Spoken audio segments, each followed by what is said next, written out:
Welcome to Buzz in the Tower, a podcast dedicated to the movies of the 1980s and the 1990s. I am one of your hosts, Mo Shapiro, with guest host for the fifth time, Bruce Amwake. Say hi to the fans. What up? What up? And today we're talking about the 1990 cult favorite Mallrats Kevin Smith film. Before we jump into any of that, a reminder, if this is your first time to the show, you can listen to us on any podcast player from Spotify to Apple Podcasts, you name it, we're on it. Definitely check us out at youtube.com at Buzz in the Tower, where you can see our beautiful faces. Today I am wearing a Empire Strikes Back shirt, both in honor of Kevin Smith's love and the references in the movie Mallrats to the Star Wars trilogy. Also because our sponsors, 80stees.com, gave me this shirt. Coster, bring it up slow. There it is. All social media platforms at Buzz in the Tower, BUZZN the Tower, patreon.com/Buzz in the Tower to support the show, buzzinthetower.com for merchandise, and we are ready to rock and roll. We're doing Mallrats, which it was fun to rewatch, although somehow I got confused and initially thought we were doing Clerks. So I actually rewatched Clerks too. So did I. And then I just figured, let's go watch Chasing Amy. So I actually watched that yesterday too. Well, not to get it already off on a tangent, but Chasing Amy is, I think, his best film. It's good. Yeah. It's really good. It's really good. It's really good. Let me give you a quick synopsis on Mallrats for those who haven't seen it in a while or may have forgotten. T.S., played by Jeremy London, and his best friend, Brodie, played by Jason Lee, take a trip to the mall after their girlfriends break up with them. T.S.'s girlfriend, Brandi, played by Claire Forlani, did I say that right, Bruce? Yeah, I think so, yeah. I think so, too, is participating in a dating game show at the mall, which was the initial cause for their breakup. Meanwhile, Brodie's ex, Rene, played by Shannen Doherty, R.I.P., she just passed away, has begun dating sleazy store manager Shannon, played by Ben Affleck. T.S. and Brodie seek out ways to ruin the game show, hunted all the while by Brandi's father, Jared, played by Michael Rooker. The great Michael Rooker. And the security guy, who is Sven, whatever the hell his name is, Schwarzenegger's dude, who's like in every single Schwarzenegger movie ever. I'm almost sure. LaForge is his name, which we'll get to that later. We'll get to that later. Yeah. We'll get to it all later. So Kevin Smith does Clerks, which is an art house film that pulls in $3 million, and it probably cost him like a pack of cigarettes and a Coca-Cola. Pretty much, yeah. And when you have that kind of success, and then you transition into a studio movie, I just give him an enormous amount of credit because I'm trying to put myself in his shoes. And it's so much easier to create art when nothing's on the line. And like, right. You can take risks. You're not beholden to anyone. You don't have the studio sending back dailies and saying, there's no notes. It's impressive. It's impressive. He basically, you could tell he kind of threw himself into the studio's arms. It's like, pay whatever you want, and I'll do whatever you want. Now that being said, this movie's raunchy. It's of its time for sure. I hate when people say couldn't be made today. It's such a defeatist attitude. But there are a lot of things that he would probably have steered clear of today if he were to make the movie. Well, so it's funny. One of your favorite scenes from Chasing Amy, the remake of the Jaws scene. Yeah, the complete homage to the Quint and Hooper. Yeah, so in Chasing Amy, instead of talking about injuries that they got from shark attacks, they were talking about injuries they got from sexual. Yeah. So that scene was supposed to be for Mallrats. Oh, no kidding. They put it in Chasing Amy. He had to put it somewhere. Right. Yeah. He had the vision in his head. It's a great scene. It's so good. Great scene. Even like right down to every beat. I've got that beat. Got that beat. Throws her leg up on the table. It's so funny. Yeah. But Mallrats feels like a movie that should have done better than it did. And I know it was a commercial flop, but it also got cult status pretty quickly. Oh, yeah, pretty quickly. Like. Yeah, I didn't see it in the theater, rented it, and loved it immediately, knowing full well that, it's not a masterpiece. Yeah, 95, you would have been a sophomore? No, well, junior. Junior? Yeah. 17. So I was a sophomore, yeah. So, I mean, this fit the interesting thing about Kevin Smith movies as well, as for me, just this isn't probably true in the picture of all film, but I just remember his movies being some of the first movies that had an oversaturation of dialogue. Like it was the dialogue. The Tarantino effect a little bit there, probably. Yeah, absolutely. And I also just remembered like the pop culture references. some of which he would leave the breadcrumbs to understand for the layperson, some of which he didn't care.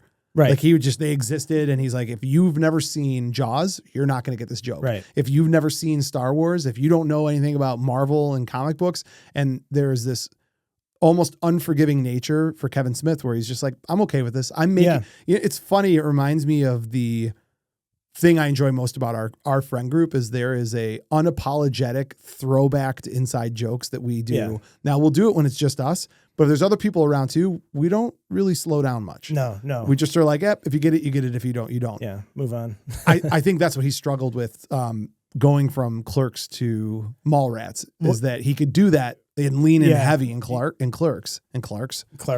You know, Footwear. Too many Clarks. I think it's funny. I think what that actually speaks to mainly though is, and this is going to sound mean, but it's like a slacker style of filmmaking. I mean, just look at the things he does. It's like references old things. Yeah. So he can write around that. He uses a lot of big vocabulary words. Sure. It's almost as if he went to the dictionary or a thesaurus even to make the exterior of the film seem a little more sophisticated than it is. To offset the content itself. And then, then downhill from there, which I respect it. It's very 90s from that standpoint. It's very of its time, like I said before. So yeah, I have no problem with it whatsoever. Well, I mean, like Jay from Jay and Silent Bob, right? Jay is his buddy from high school. So, I mean, like Jason Mewes? Yeah, the stories about all of that to me were great. A couple things I pulled, I mean, I have tons of fun facts, but one that I thought was kind of funny. I mean, he was really, so Kevin Smith makes, I think it was $3 or $4 million off of Clerks on, again, what probably was like $100,000 shoestring budget. Yeah. So then the studio for Mallrats, the budget was $6 million. It grossed $2 million, and Kevin Smith legitimately was like, do I owe them $4 million? Oh, that's funny. So like he had such little Hollywood exposure. Right. Because he was the hotness, right? Yeah. I think that's the downside of that is like sometimes like, I don't know that he had a mentor or someone holding his hand. I think they just kind of threw him in there and said, go be brilliant. Here's $6 million. And for someone who's never had that kind of money before. I think that's exactly how it he's went like, down. oh my gosh. His answering machine, because this is back when you had answering machines. During this period of time after the movie came short out, little message. Yeah, the short little message after the beep said, "Hey, this is Kevin. We can't get to the phone right now. We're too busy licking our wounds."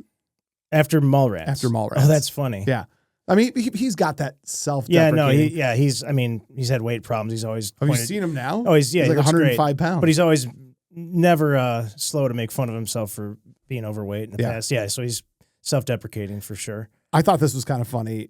Universal believed in the film so much that they called it Smart Porkies. That's so silly. It's not. But it touches on what I just talked about, like this lack of sophistication. But that's why I said under the guise exactly of being sophisticated, it's so funny. I mean, where do you put? I mean, do you love this movie? You know, it's really interesting. Rewatching it. I like it a lot. I don't know if I love it. I see. I love it. Do you love it? I don't know what it is. Is there a nostalgic issue? There's nostalgia, but okay. So you know my friend out in LA. Yeah. So we always have like favorite little things in movies that just crack us up that might just go unviewed by every other person. You know how there's a bunch of the names to the stores in the mall. The one where Ben Affleck's character works is called Fashionable Mo. It kills me. I think it's the funniest thing in the world. Fashionable male. I don't know why. I think it's the funniest joke of all time. It kills me. Whenever it opens up with that little narration by Brodie or Jason Lee, and it shows all the stores in the mall.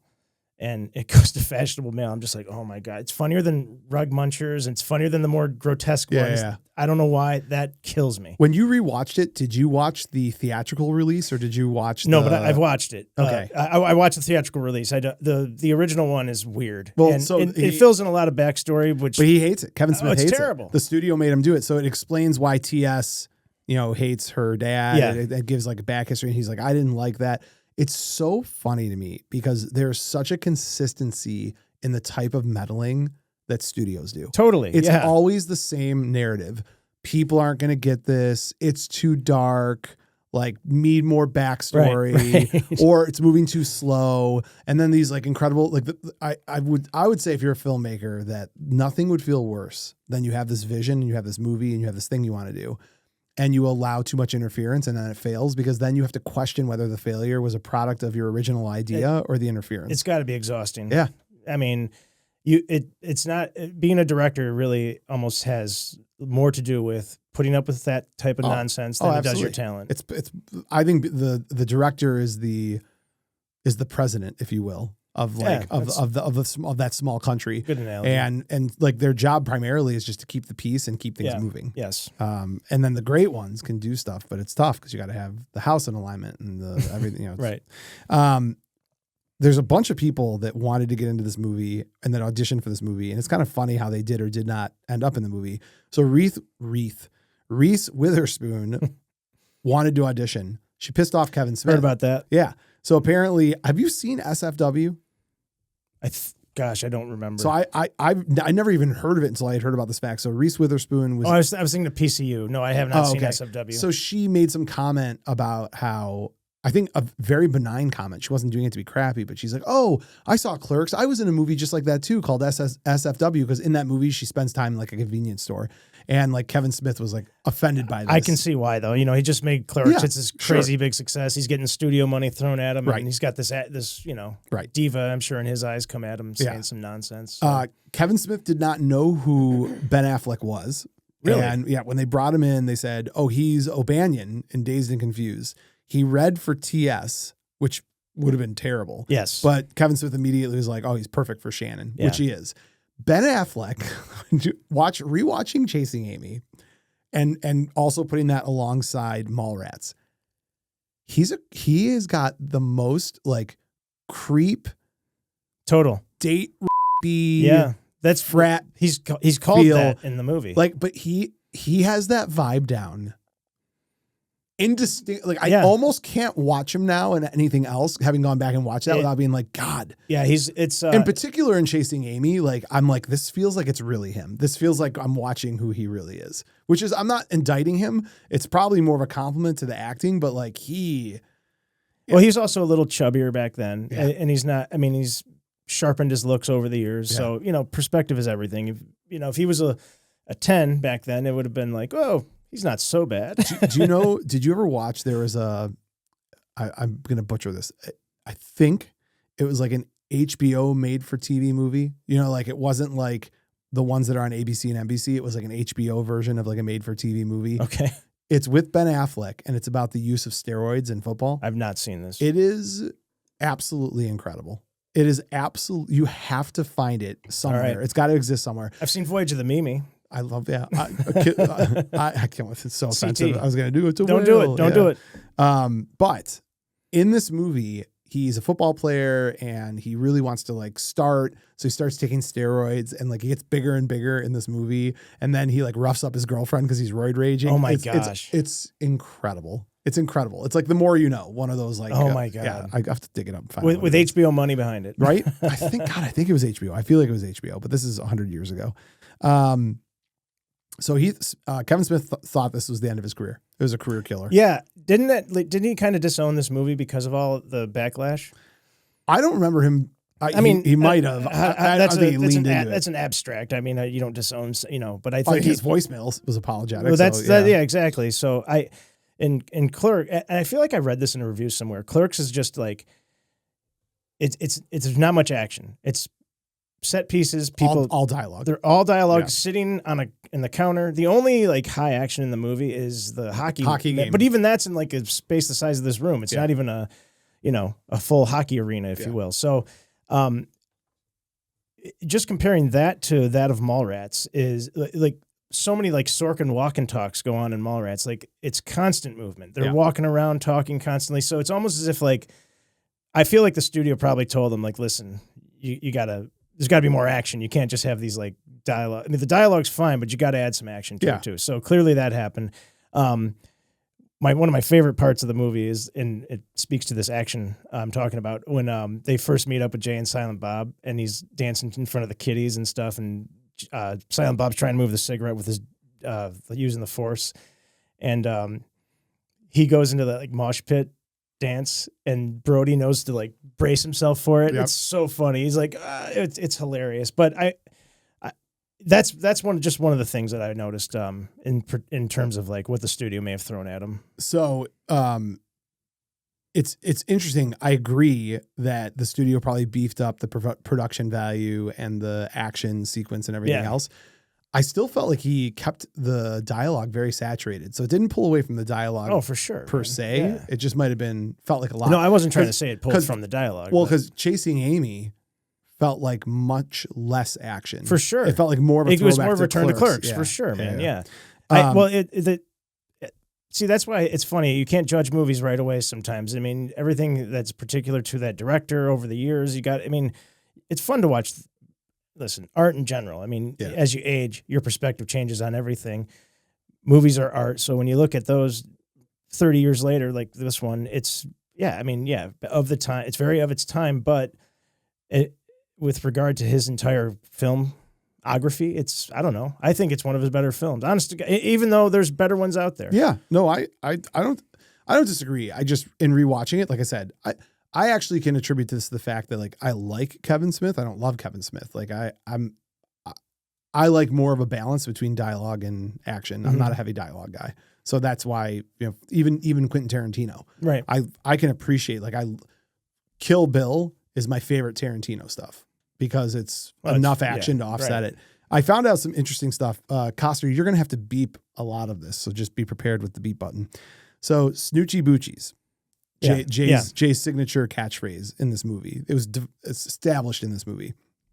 I found the origins of it, which I think are wild. So when they were in high school, Jay would come up to people and be like, "I'm gonna your mother, nah."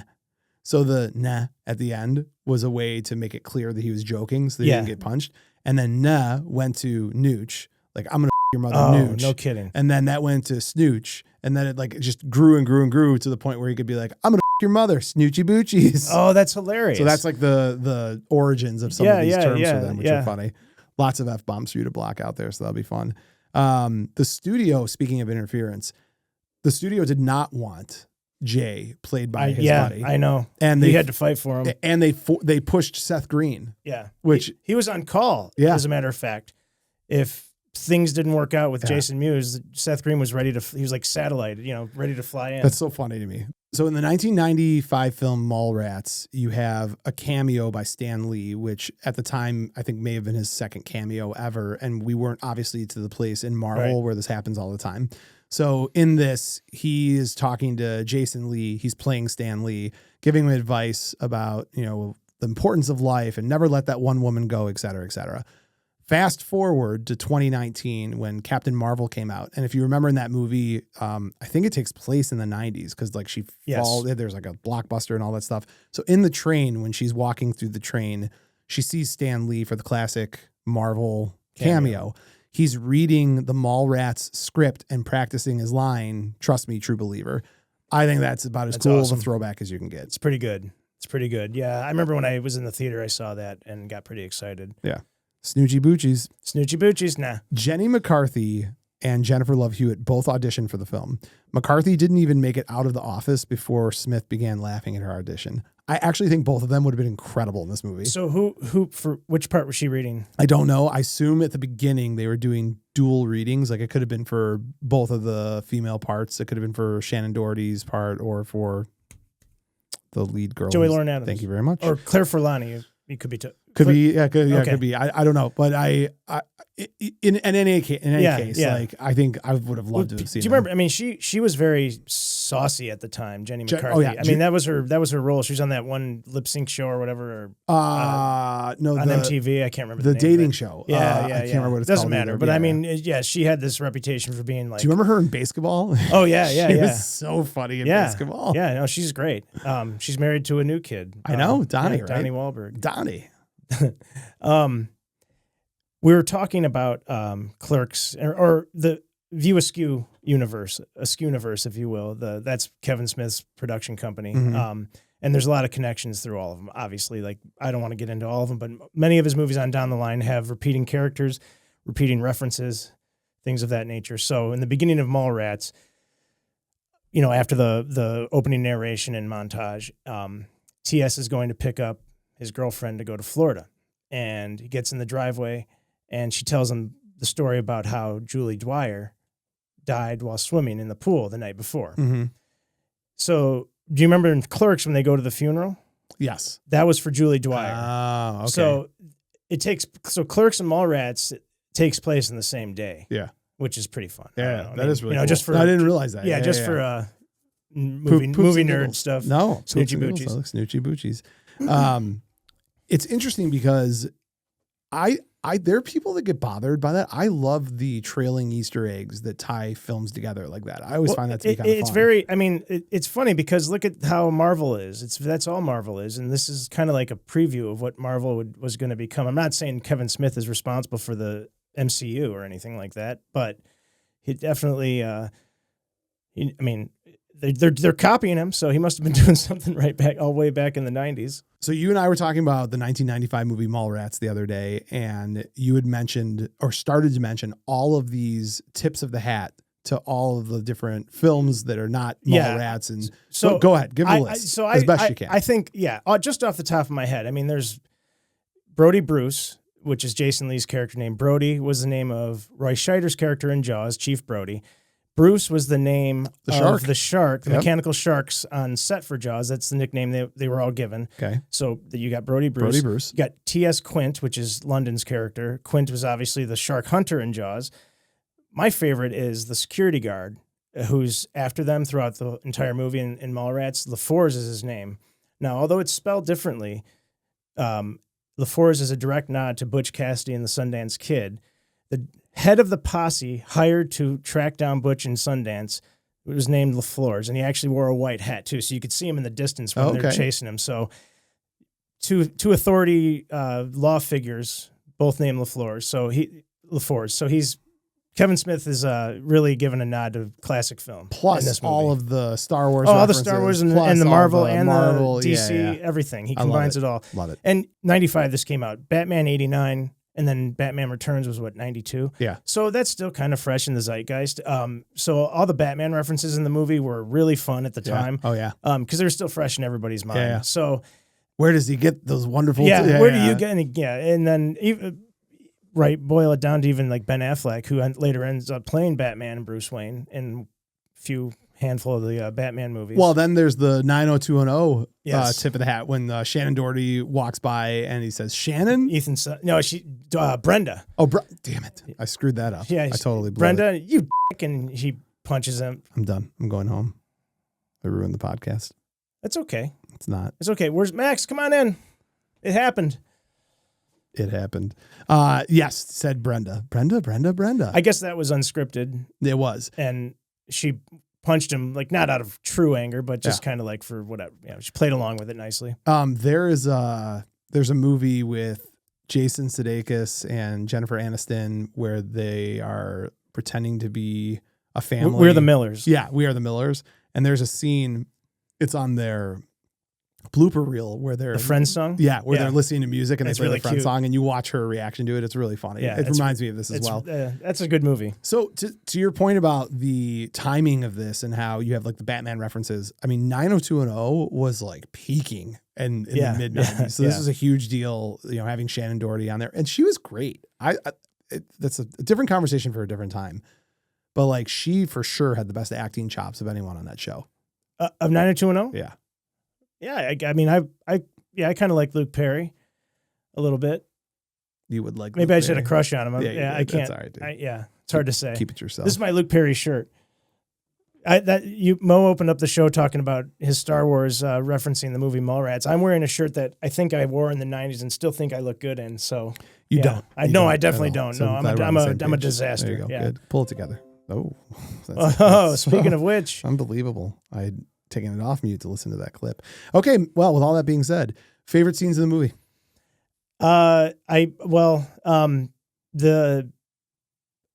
When they meet up with Trish and he says, TS, Trish, TS. They call her Trish the Dish. That just kills me. I don't know why. Because that's what you used to call Jordan's girlfriend. Remember Trish the Dish? Oh yeah, yeah, and your wife. And my wife, yeah. Don't call her that. I will never do it again. Okay, thank you. But I also I like when Stanley lectures Brodie. I just think that's cool. I don't know why. It's just like icon. He's given this soft spoken, hey man, chase your true love nonsense. I don't know. It just worked on me. I love the running gag of the 3-dimensional photo. Oh, I remember That's good. I remember being someone who didn't know how to do that, and that feeling that frustration was very real. And it perfectly tapped into something that was a huge deal at the time. Yeah. They're like, now if someone watches it, they're like, what the hell's this? What is this? What are you doing? Yeah. Where's my phone? Yeah. I got to look at my phone. Where's my phone? Not necessarily a scene so much, but kind of tying into what you said, like a running thing. Brodie's vast knowledge of the mall and its functions is so funny. Like the debate about what's in the food court. When it's not, we're talking quantum physics here. Food court's downstairs, cookie stands upstairs. There's this throwaway line that I noticed it when I first saw it, but it still makes me laugh, is when he's talking about TS is like, maybe it was the Easter Bunny. He's like, no, the Easter Bunny's on the east end of the mall. It's been there since 2 days after Christmas. I don't know why that just makes me laugh. Like that actually leads to my other favorite scene when they jump the Easter Bunny. Yeah. And the kids then try to like jump them to get him off the Easter Bunny. Yeah. I thought that was great. Oh, it's great, man. It's really funny. All right, well, let's talk about the actors and actresses that are in this film. So Shannen Doherty, we already talked about her 90210 fame. Jason Lee was a wildly popular and very good skateboarder. He gets brought in for this audition. He's eating a Whopper. He's totally not disinterested, but he's almost got that cool, like, I don't care whether I get it or not. And he just sat there eating the Whopper, and it just clicked, and it was perfect. And they were like, you got it. And he's like, all right, cool. And they went back to eting his Whopper. So his girlfriend at the time was connected to a casting agent. Yeah, that's right. Yeah. No, I read that. Did you find in your research and I don't know if this is true. I only read it in one place, but the shirt that he wears through the whole movie is like a mosaic of all the actors that were auditioning for his role and didn't get it. No, and I guess it's just like this composite of their faces on his shirt.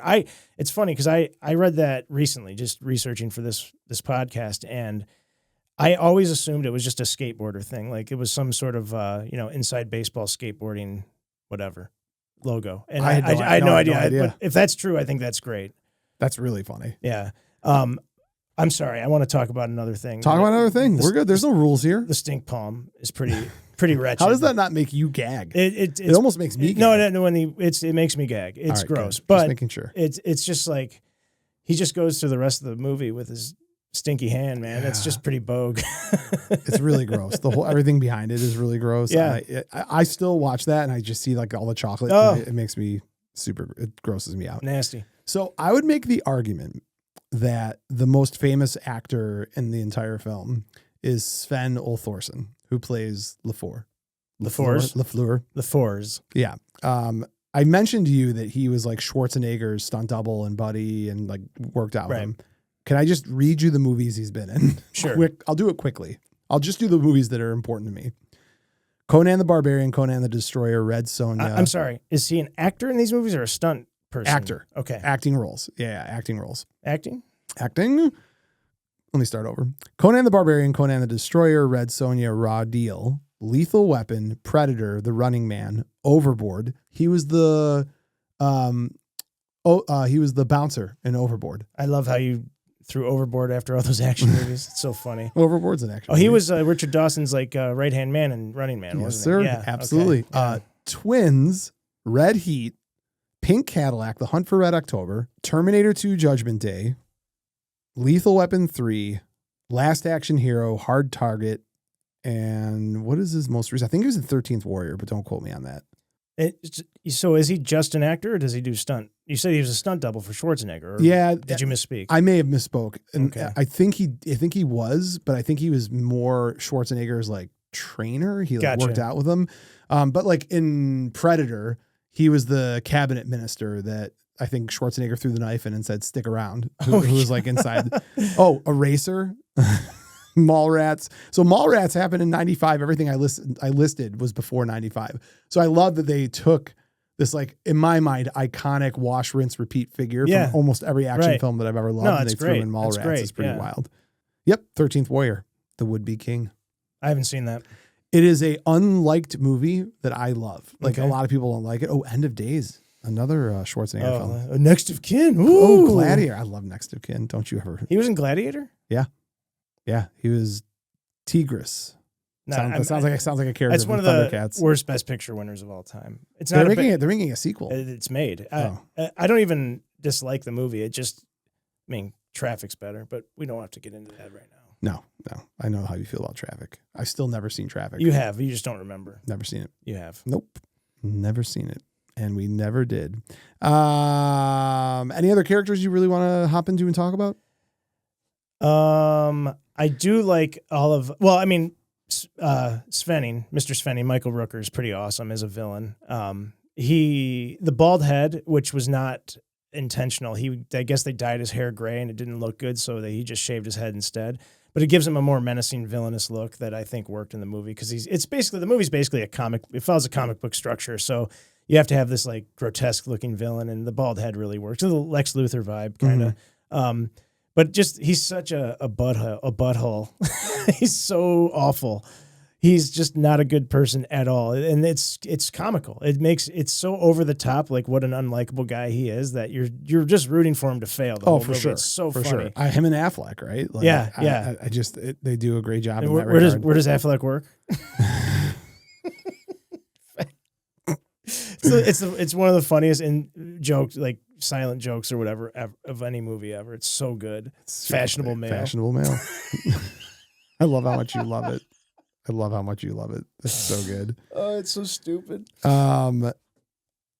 Claire Forlani did not have much of a career after this. She's still working. Yeah, but I mean, not.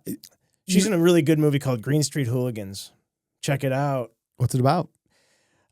This American kid, I think, gets kicked out of college, and he goes to live with his sister, who's married to a British fella out in England. Okay. The husband's younger brother is a massive football fan, soccer, and he is, a hooligan, if you will. And who plays Frodo? Michael Caine.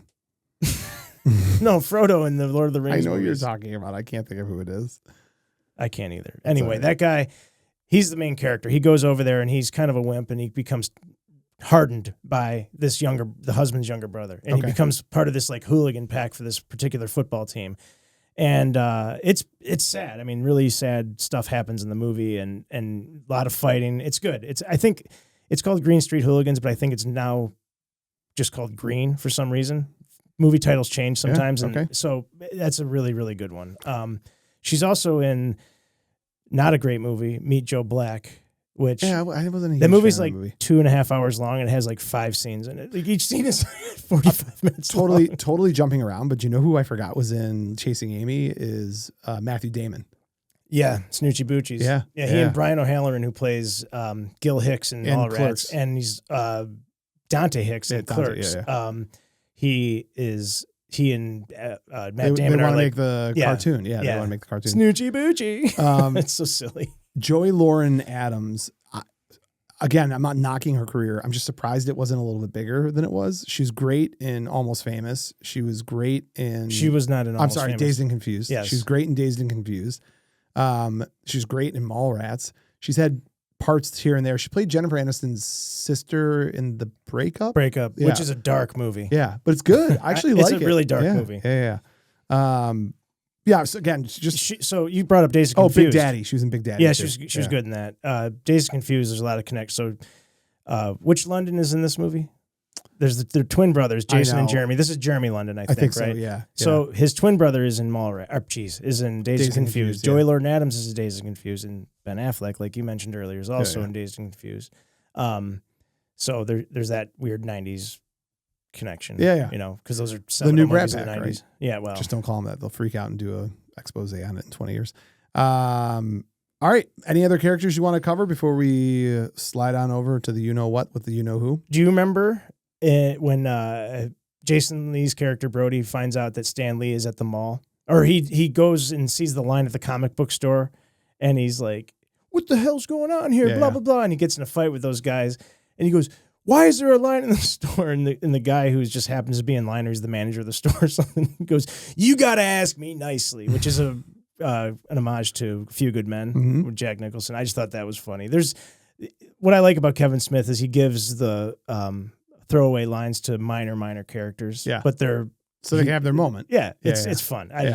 For what this movie is, it's just, it fits in perfectly. I so agree. I like stuff like that. Well, with all that being said, and that we've covered the film, why don't we take a visit to our Buzz in the Tower fan spotlight? Let's do it.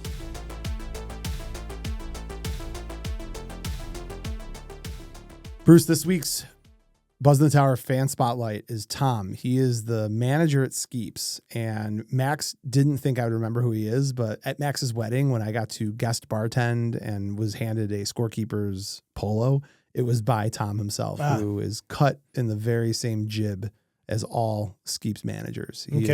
He stinks of degenerate behavior, and I like it a lot. His Instagram handle is food4zombies, the number 4, if you want to check out his interesting shenanigans. And he is going to speak to us today about Mallrats. Excellent. My first introduction to Kevin Smith in Mallrats was in high school, when one of my stoner friends asked a group of us if we wanted to skip class and go watch a movie. So we did. He puts on Mallrats, and from the second the movie starts, I fall in love with it instantly. Its dark humor and references to nerd culture were extremely on point. I also happened to be working at a mall at the time, so the settings and characters were relatable to me. Not to mention, I remember the time when those 3D photos first came out. I remember not being able to see the sailboat myself for the first time, so that part of the movie hit me right in the feels. Not to mention Kevin Smith's introduction to the most iconic duo ever, Jay and Silent Bob. To this day, Mallrats will be one of my favorite movies. It is extremely hilarious. I love it. I love the atmosphere, and I love Kevin Smith's work. I'm telling you, those 3D pictures were no joke.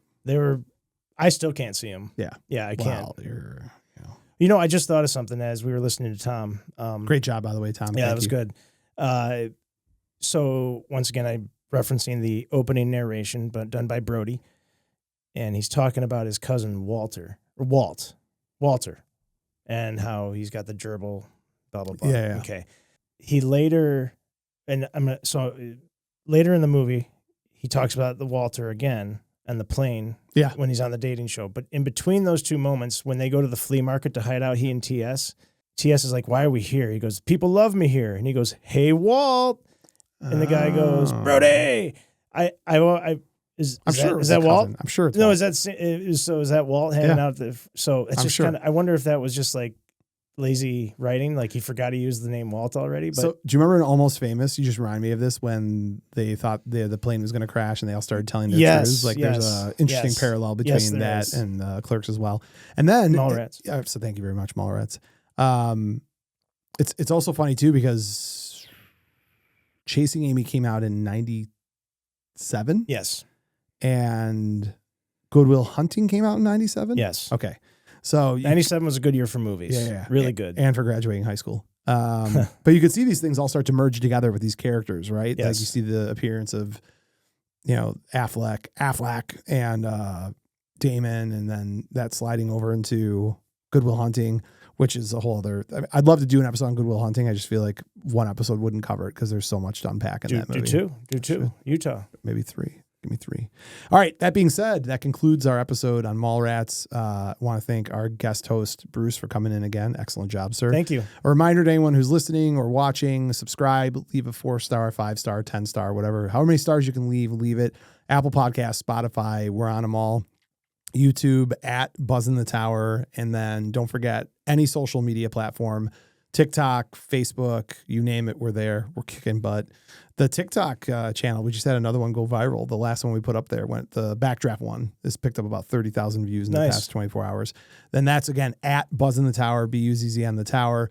Patreon.com/Buzz in the Tower. BuzzinTheTower.com for merchandise and our website. What am I forgetting? 80stees.com, our wonderful sponsor. And anything you want to end on? Yeah, in lieu of my, you always say something. Something. to end the show. We said a lot of mixed things about this movie. In the end, I really think it's a seminal 90s movie. I mean, like, for listen, there's better movies that came from the 90s, 1,000 better movies that came from the 90s. But for as far as like the slacker generation, Gen X, this is like our flick, man. And I'm not saying it's anthemic or anything like that, but I don't know. I would be remiss not to give a shout out to what it actually meant to the 90s and how it kind of shaped a lot of what went forth with Kevin Smith's career. I mean, I'm stammering because it's such a silly movie to call important. No, but even to Tom's point about he was working in a mall, like this was like my kids don't go to the mall. Like this resonates because of all the things that were taking place at the time. Like its time, it's a little bit of a time capsule. I guess is what I was trying to say through my word salad. I get it. I'll make my conclusion easier. Snoochie boochies.